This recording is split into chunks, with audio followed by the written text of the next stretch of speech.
Hello बच्चों।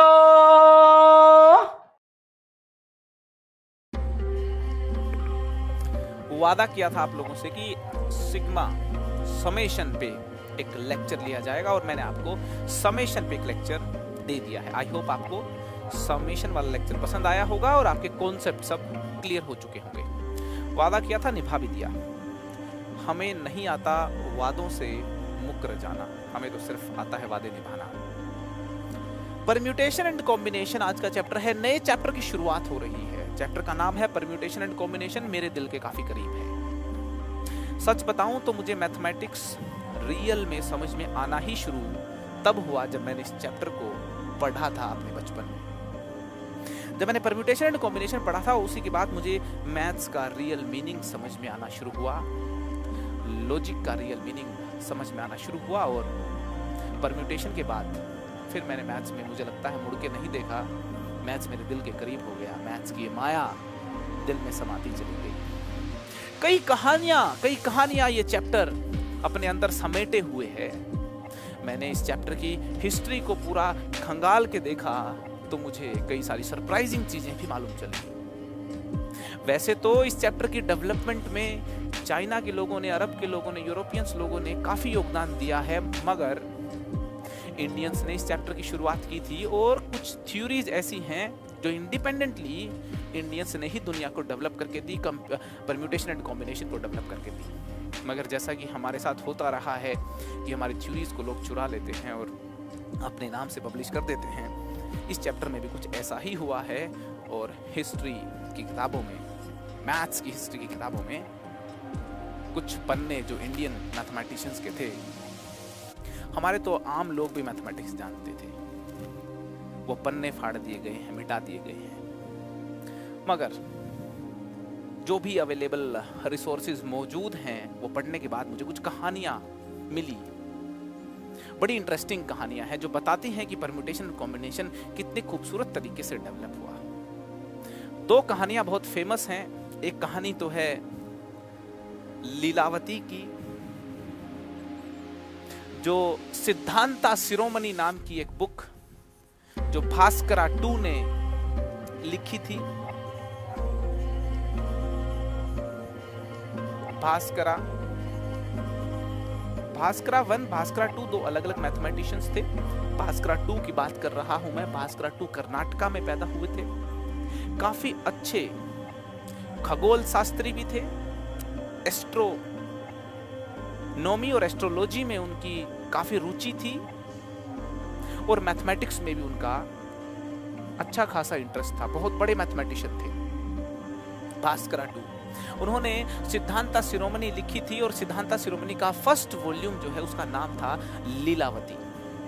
लीलावती में उन्होंने जिक्र किया था परम्यूटेशन एंड कॉम्बिनेशन के कुछ प्रिंसिपल्स का। परम्यूटेशन एंड कॉम्बिनेशन क्या होता है आपके माइंड में चल रहा होगा। परम्यूटेशन एंड कॉम्बिनेशन काउंटिंग करने के अलग अलग मेथड्स बताता है। अलग अलग सिचुएशन में काउंटिंग के रूल्स, काउंटिंग के डिफरेंट टेक्निक्स, मेथड्स हम सीखने वाले हैं परम्यूटेशन एंड कॉम्बिनेशन में। सो बेसिकली अगर इसको बहुत ही कम शब्दों में और बहुत ही सिंपल शब्दों में समझा जाए तो परम्यूटेशन एंड कॉम्बिनेशन क्या है? स्मार्ट काउंटिंग के तरीके हमको सीखने हैं। क्या सीखने हैं? स्मार्ट काउंटिंग के तरीके हमको सीखने हैं। स्मार्ट काउंटिंग सीखनी है हमको। स्मार्ट काउंटिंग सीखनी है हमको। सीखनी है स्मार्ट काउंटिंग। क्या सीखनी है? Smart counting. हमको स्मार्ट काउंटिंग सीखनी है। इनोवेटिव तरीके से कैसे काउंट करना है, जल्दी कैसे काउंट करना है चीजों को। काउंटिंग सीखनी है, स्मार्ट काउंटिंग सीखनी है परम्यूटेशन कॉम्बिनेशन में। हाँ, वापस आते हैं कहानी के ऊपर। तो भास्करा 2 बहुत बड़े मैथमेटिशियन हुआ करते थे, एस्ट्रोलॉजर, एस्ट्रोनॉमर हुआ करते थे। सिद्धांता शिरोमणि उन्होंने लिखी, उसका एक वॉल्यूम था लीलावती। लीलावती में उन्होंने बताया है कि कई सैकड़ों साल पुरानी बात है। लीलावती में उन्होंने बताया कि चीजों की काउंटिंग कैसे इजीली की जा सकती है। और वो जो लीलावती उन्होंने जो बुक लिखी थी, ऐसा कहा जाता है कि अपनी डॉटर, अपनी बेटी लीलावती के नाम पे लिखी है। आप उसके श्लोक देखेंगे तो हर श्लोक में लीलावती को संबोधित किया हुआ है कि हे लीलावती, तुम बताओ कि अगर इस नंबर में ये नंबर जोड़ दें, फिर ये माइनस करके ये मल्टीप्लाई कर दें, तो बताओ क्या होगा। ऐसे हर श्लोक में उन्होंने लीलावती को संबोधित किया है। बड़ी मजेदार बुक है। वो ऐसे ही करते हैं कि हे लीलावती बताओ, अगर 4 लोग एक स्ट्रेट लाइन में बैठाने हो तो किस तरीके से उनको कितने तरीकों से उनको बैठा सकते हैं। हे लीलावती बताओ कि अगर ये डायग्राम में नंबर ऑफ रेक्टेंगल्स काउंट करें तो कितनी रेक्टेंगल्स होंगी। ये भी एक रेक्टेंगल है, ये भी एक रेक्टेंगल है, ये बड़ी भी एक रेक्टेंगल है। बहुत सारी रेक्टेंगल्स इस डायग्राम में आपको देखने को मिल रही होंगी। तो उन्होंने पूरी बुक में, जो बुक का नाम ही लीलावती रखा, अपनी डॉटर के नाम पे क्यों रखा बताऊंगा मैं आपको।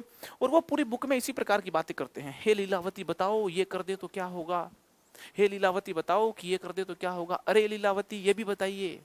बड़ी मजेदार बुक है, लीलावती ही लीलावती है उसके अंदर। तो हम भी कुछ ऐसे ही सीखेंगे कि हे लीलावती बताओ जरा इसका क्या आंसर होगा। एक और कहानी भी है, अरुण और उसके दादाजी की कहानी, तांगे की एक बड़ी खूबसूरत कहानी।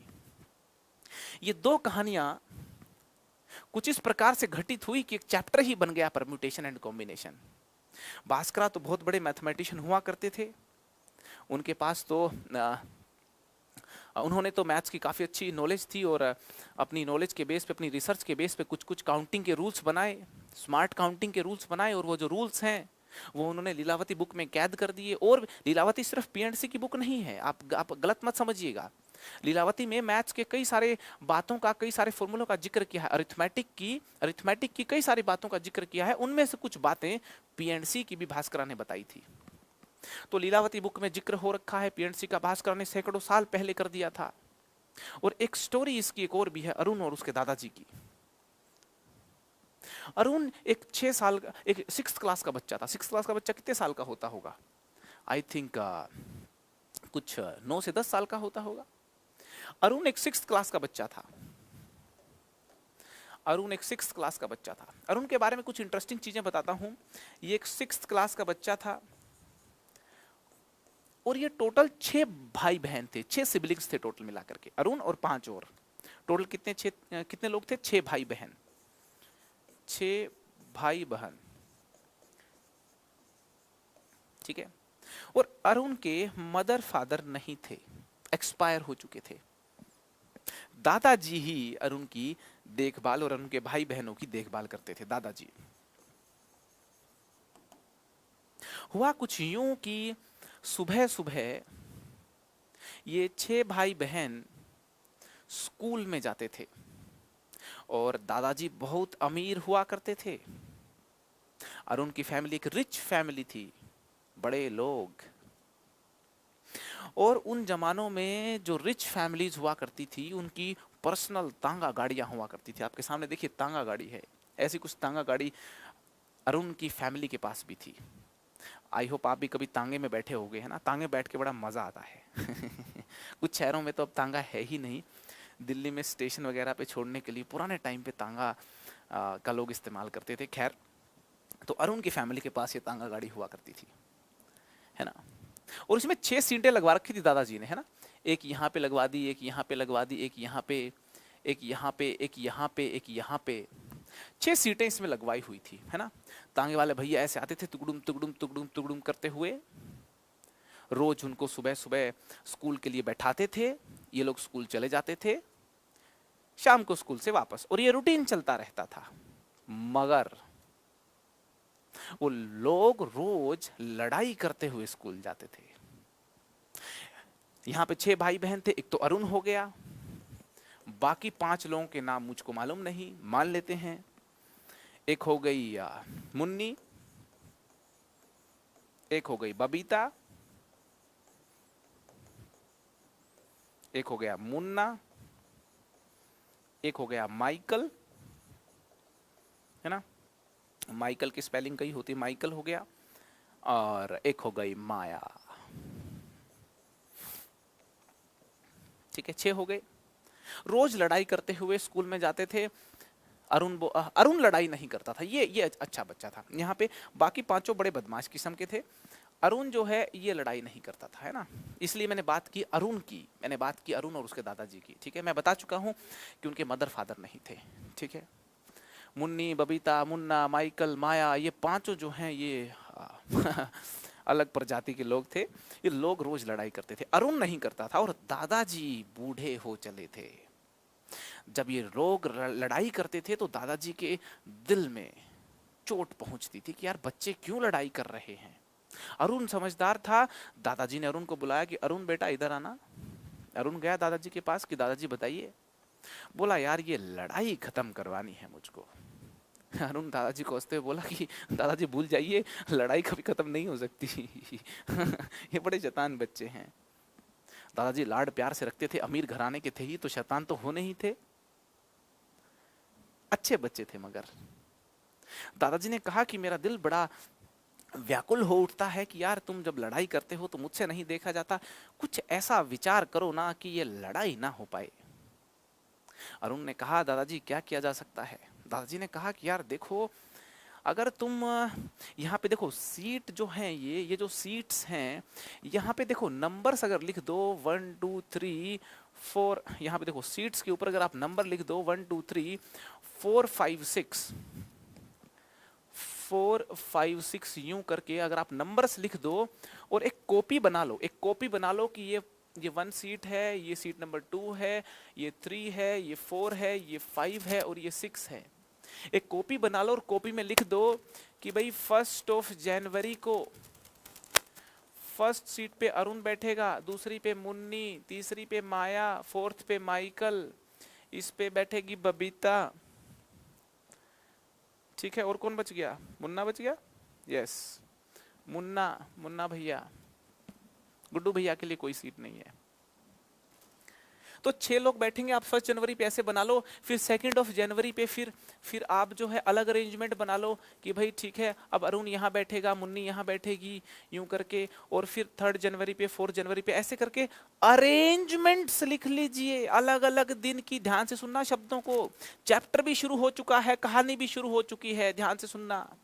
उन्होंने कहा अलग अलग डेट पे अलग अलग अरेंजमेंट लिख लीजिए। डेट वाइज अरेंजमेंट जो भी आएगी उसके हिसाब से बैठते चले जाना, लड़ाई खत्म हो जाएगी। दादाजी ने कहा अरुण को। बात समझ में आई कि नहीं आई? उन्होंने अरुण से कहा बेटा अरुण, एक कॉपी में आप अरेंजमेंट लिख लीजिए कि 1 जनवरी को इस अरेंजमेंट में बैठेंगे, 2 जनवरी को इस अरेंजमेंट में बैठेंगे बच्चे, 3 जनवरी को इस अरेंजमेंट में बैठेंगे। डिफरेंट अरेंजमेंट, अलग अलग दिन लिख लीजिए कॉपी में।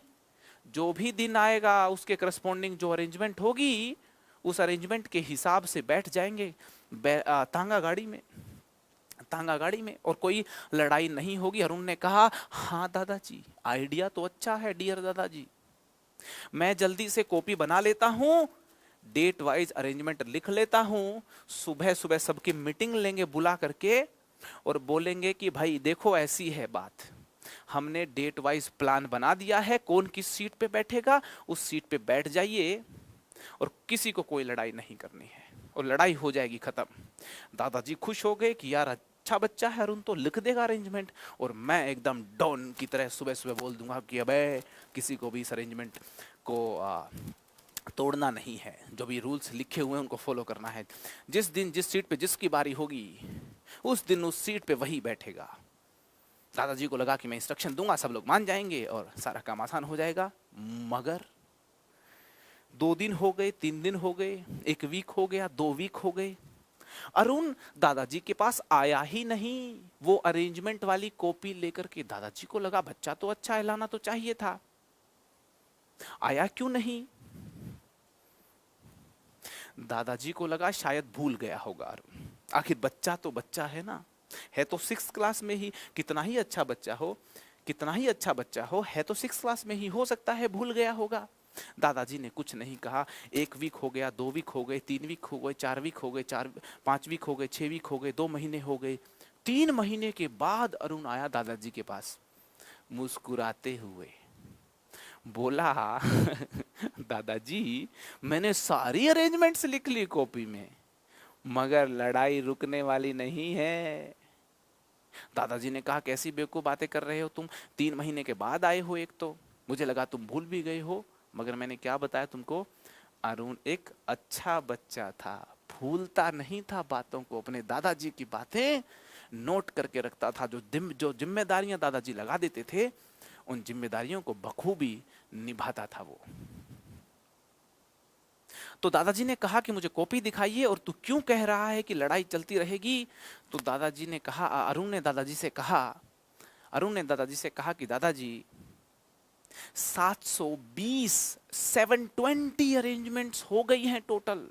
अगर मैं हर डेट पे अलग अलग लोगों को अरेंज करूंगा, हर डेट पे अलग अलग सीट पे लोगों को अरेंज करूंगा, तो टोटल 720 अरेंजमेंट्स निकल के आई हैं। कितनी अरेंजमेंट्स आई हैं? 720। यहां पे इंटरेस्टिंग बात है दोस्तों, समझना।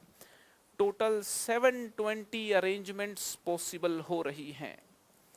टोटल 720 अरेंजमेंट्स पॉसिबल हो रही हैं। अरुण ने बताया दादाजी को कि दादाजी अगर मान लो किसी दिन फर्स्ट सीट पे अरुण बैठ गया, दूसरी सीट पे मुन्नी बैठ गई, तीसरी सीट पे बबीता बैठ गई, फोर्थ सीट पे मुन्ना बैठ गया, फिफ्थ पे माइकल बैठ गया और सिक्स्थ पे माया बैठ गई, तो ये जो अरेंजमेंट है ये 720 डेज के बाद 721 दिन रिपीट होगी। मतलब 2 साल तक इंतजार करना पड़ेगा सेम अरेंजमेंट में बैठने के लिए। 720 दिनों तक अरेंजमेंट्स बदलती रहेंगी। 720 दिनों तक 720 डेज तक इंतजार करना पड़ेगा वापस से इन अरेंजमेंट्स, इसी सेम अरेंजमेंट में बैठने के लिए। तो लोग 2 साल के इंतजार में और लड़ाई करना बेहतर समझेंगे। आपको कोई बोल दे कि यार इस पर्टिकुलर अरेंजमेंट में बैठने के लिए आपको 2 साल लंबा इंतजार करना पड़ेगा, तो आप 2 साल लंबा इंतजार करने के बजाय सोचेंगे छोड़ो यार जबरदस्ती बैठ लेते हैं। ऐसा ही करोगे ना? तो अरुण ने कहा कि दादाजी 720 दिन होते हैं, लगभग 2 साल के इंतजार कोई नहीं करने वाला। ये जो माया और मुन्नी है बहुत बदमाश है, बबीता भी बहुत बदमाश है, ये लोग मानेंगे नहीं। 720 दिन तक का इंतजार कोई नहीं करेगा सेम अरेंजमेंट में बैठने के लिए, तो लड़ाई चलती रहेगी। जो हमने तरकीब लड़ाई थी वो तरकीब फेल हो गई। दादाजी ने कहा यार कैसी बात कर रहा है, मात्र 6 लोग और उनको टोटल अरेंज करने के 720 तरीके, 720 तरीके, ऐसा कैसे हो सकता है? अरुण ने कहा दादाजी हुआ है ये लीजिए कॉपी। अरुण ने दादाजी को कॉपी दे दी और बोला दो देख लो, मैंने डेट वाइज लिखा हुआ है हर तरीके को, हर अरेंजमेंट को। दादाजी ने कॉपी ली अरुण से और देखा और चौंक गए कि मात्र 6 लोग और उनको अरेंज करने के 720 वेज। दादाजी को यह बात समझ में आ गई कॉपी देखने के बाद कि यार 6 सीटें हैं बस, और उन 6 सीटों पे 6 लोगों को अरेंज करना चाहते हो, 720 तरीके होंगे। कितने तरीके होंगे? 720 तरीके होंगे। मगर ये बात दादाजी को कॉपी में दिख तो रही थी, समझ तो आ गई थी कि हाँ कैलकुलेशन बिल्कुल ठीक कर रखी है, लिखी हुई है सारी अरेंजमेंट्स। मगर दादाजी को ये बात हजम नहीं हो रही थी, दिल में फील नहीं आ रही थी कि 6 लोग हैं बस, 6 लोगों को कुर्सियों पे अरेंज करना चाहते हो तो क्या इतनी बड़ी नंबर, मतलब 720 720 अरेंजमेंट्स होंगी क्या? बार बार वो कॉपी के पन्ने पलटते रहे, रात को देखते रहे, हर दिन एक नई अरेंजमेंट लिखी हुई है और टोटल 720 अरेंजमेंट्स लिखी हुई हैं। पूरी रात नींद नहीं आई ढंग से बूढ़े दादाजी को, मगर अरुण सोता रहा। सुबह हुई, फिर लड़ाई चलती रही, मजाकिया लड़ाई चलती थी, मगर दादाजी थोड़े परेशान थे। तो ये बात अरुण और दादाजी के बीच में जो हुई, 6 लोगों को अरेंज करने वाली 720 720 तरीकों से 6 लोगों का अरेंजमेंट पॉसिबल है, ये बात होने के बाद दादाजी के दिमाग में ये जो नंबर 6 और 720 है ये चलता रहता था। और मैंने आपको बताया दादाजी अमीर थे। कुछ समय निकलता गया और एक दिन दादाजी के साथ एक और घटना हुई। पुराने जमाने में जो अमीर लोग हुआ करते थे उनके पास जमीनें खूब हुआ करती थी। क्या खूब हुआ करती थी? जमीनें खूब हुआ करती थी, और जमीनें जब मापी जाती हैं दोस्तों तो एरिया मापा जाता है ना। क्या मापा जाता है? एरिया। और एरिया निकालने के लिए मल्टीप्लाई करना पड़ता है। क्या करना पड़ता है? मल्टीप्लाई। जैसे आप एक रेक्टेंगल का एरिया निकालते हो तो क्या करते हो? लेंथ इनटू ब्रेथ करते हो, मल्टीप्लाई करते हो। ट्रायंगल का एरिया निकालते हो तो half into base into height multiply करते हो।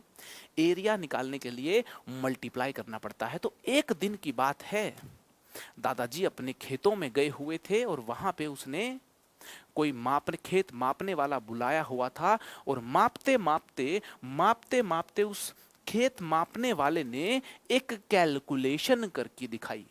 खेत माप रहा था तो मापते मापते खेत मापने वाले ने 6 into 5 into 4 into 3 into 2 into 1 कोई कैलकुलेशन आई, और ये कैलकुलेशन करते ही 720 बताया। दादाजी को कहा कि दादाजी ये जो 6 खेत हैं इनकी कैलकुलेशन मैंने करी है, 720 आंसर आया। दादाजी एकदम उछल के पड़े, एकदम ऐसे।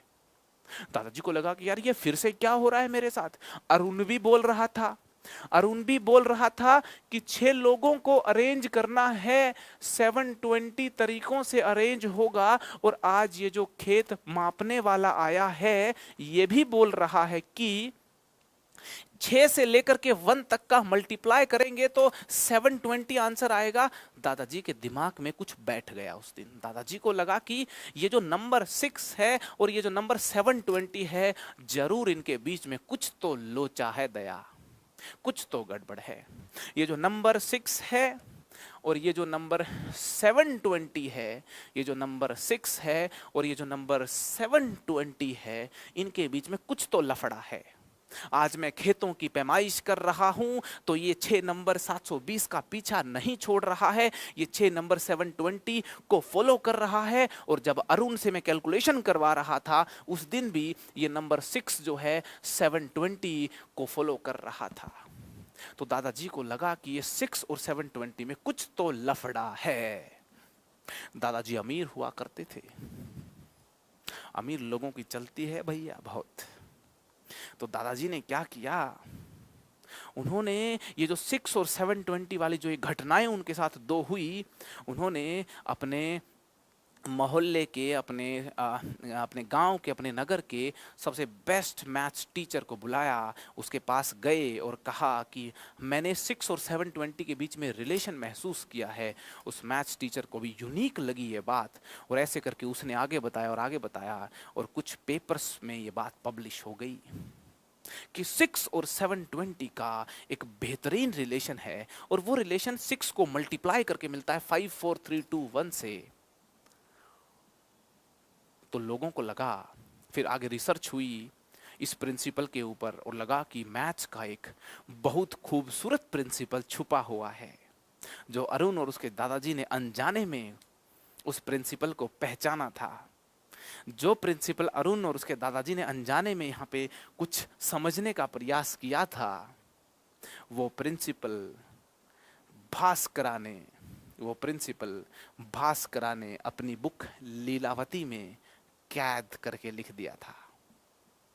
देखिए, एक कहानी थी जो अनजाने में शुरू हुई थी, एक चैप्टर अनजाने में शुरू हुआ था अरुण और उसके दादाजी के द्वारा, और दूसरी तरफ अपनी पुत्री लीलावती को डेडिकेट करते हुए जो बुक लिखी भास्करा ने, अपनी रिसर्च के बाद उस प्रिंसिपल को प्रॉपर फॉर्मेट के साथ लीलावती बुक में कैद कर दिया और पूछा, हे लीलावती बताइए, हे बेटी लीलावती बताइए कि 6 लोगों को 6 कुर्सियों पे, 6 चेयर्स पे अरेंज करना हो तो कितने तरीके होंगे? लीलावती ने कहा, बाबूजी 720 तरीके होंगे। तो इस तरीके से ये महान चैप्टर P&C की शुरुआत हुई। इस महान चैप्टर P&C की शुरुआत हुई। तो दोस्तों, ये तो मैं बता चुका हूं आपको कि P&C चैप्टर में क्या करते हैं हम लोग, स्मार्ट काउंटिंग करते हैं। P का मतलब होता है परम्यूटेशन, C का मतलब होता है कॉम्बिनेशन, और परम्यूटेशन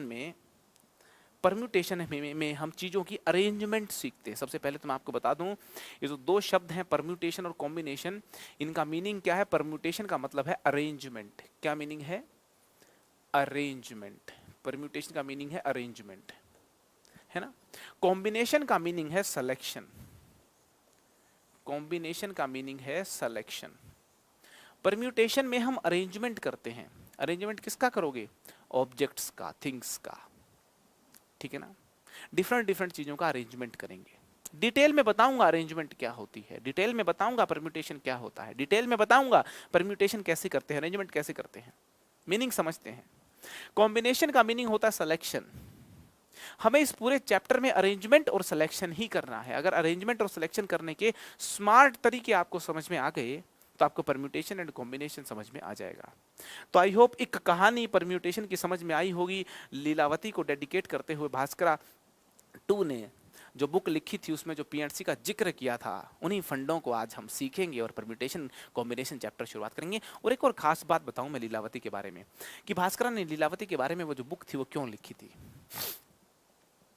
हुआ क्या, जब लीलावती पैदा हुई तो मैंने बताया ना, भास्करा जो थे वो काफी अच्छी एस्ट्रोनॉमी और एस्ट्रोलॉजी भी जानते थे, मैथमेटिशियन तो थे ही। तो जब लीलावती पैदा हुई तो लीलावती के ग्रह नक्षत्र वो सारे देख करके, उसकी पूरी कुंडली देख करके भास्करा को ये मालूम चल गया था कि लीलावती की शादी नहीं हो सकती, ना ही लीलावती के कभी बच्चे होंगे और ना ही लीलावती की कभी शादी हो सकती।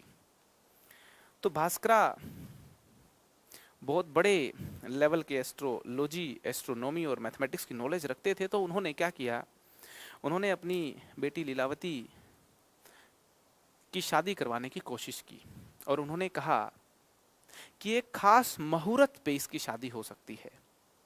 एक खास मुहूर्त पे एक खास तरीके से लीलावती की शादी हो सकती है। और उन्होंने एक अरेंजमेंट की।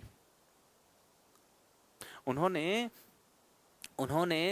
एक कोई वेसल लिया, उस वेसल में एक छोटा सा होल किया और उसके नीचे एक कप रख दिया।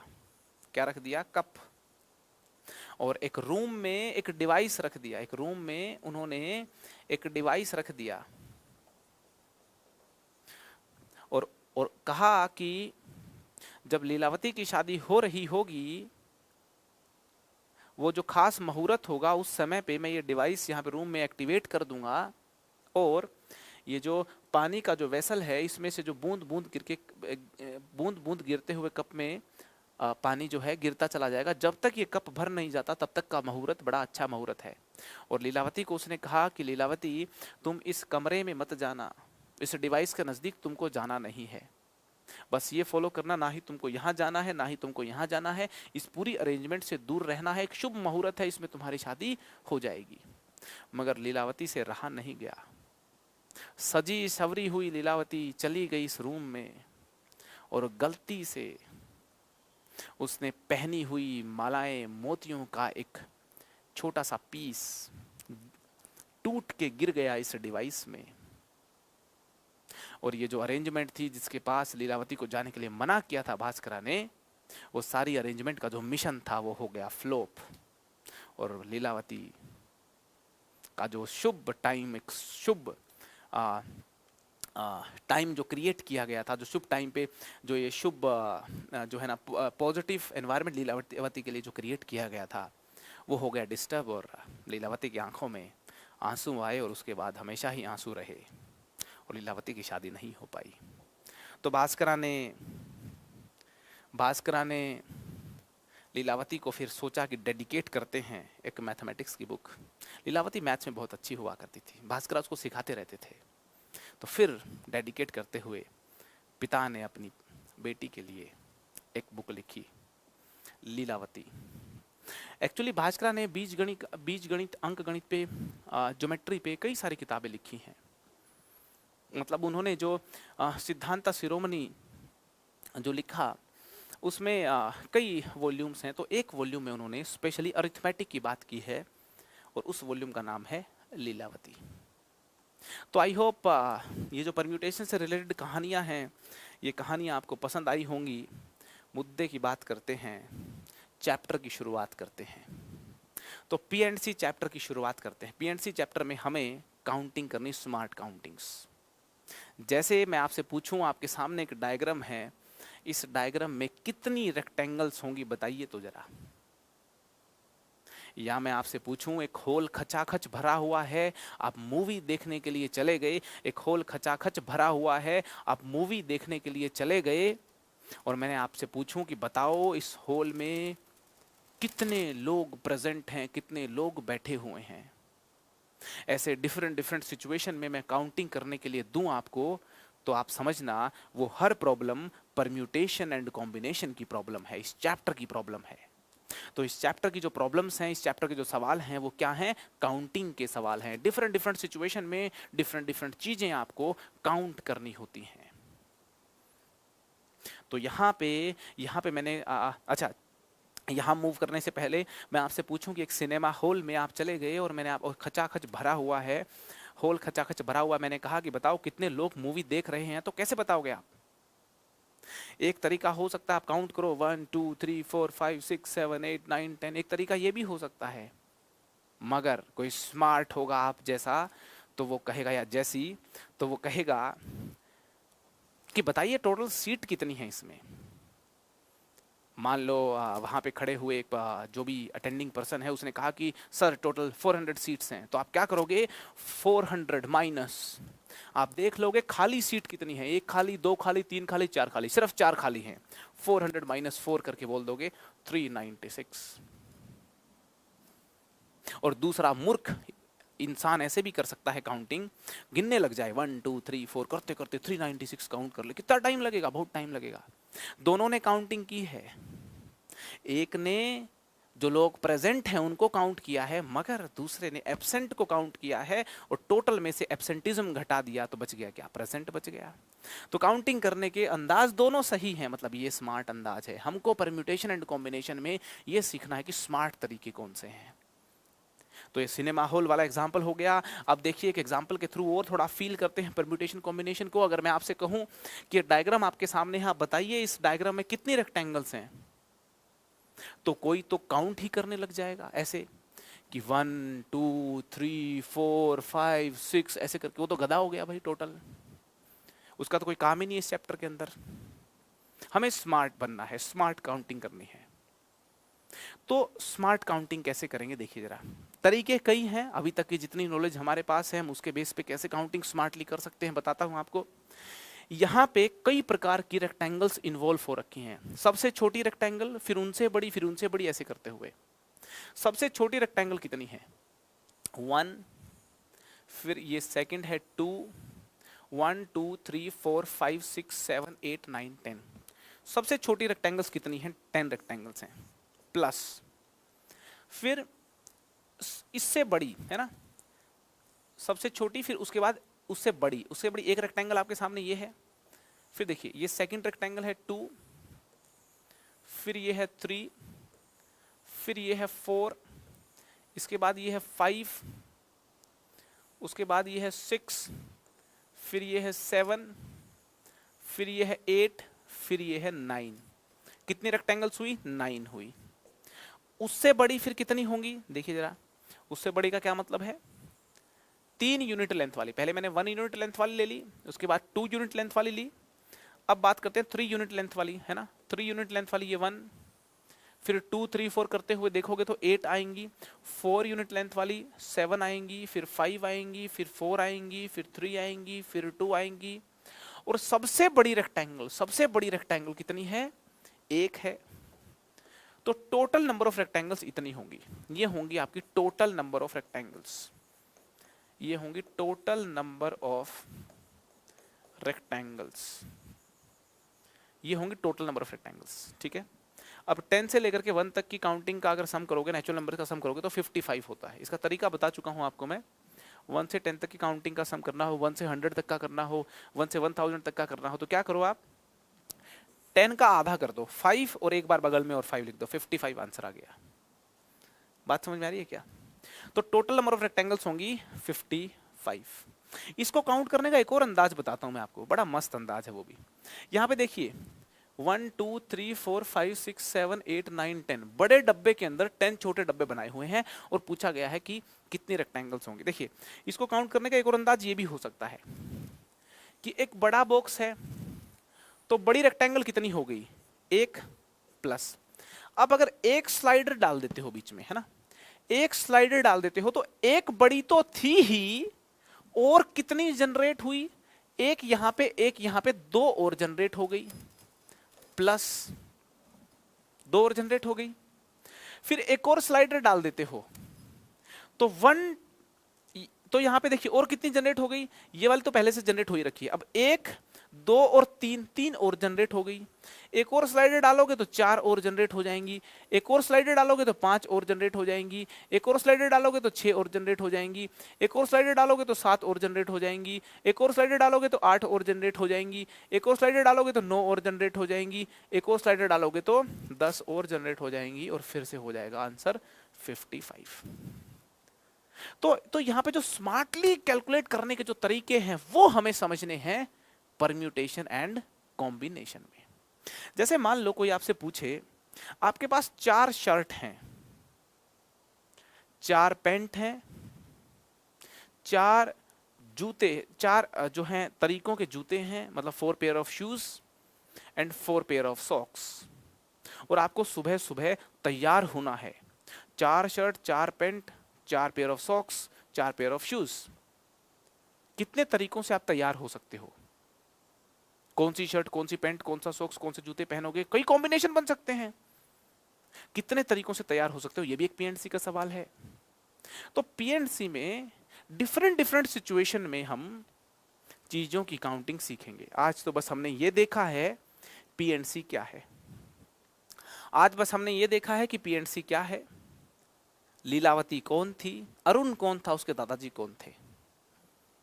नेक्स्ट लेक्चर में पीएनसी का जो सबसे बेसिक प्रिंसिपल है, जिसको बोलते हैं फंडामेंटल प्रिंसिपल ऑफ काउंटिंग, उसकी शुरुआत करने वाले हैं।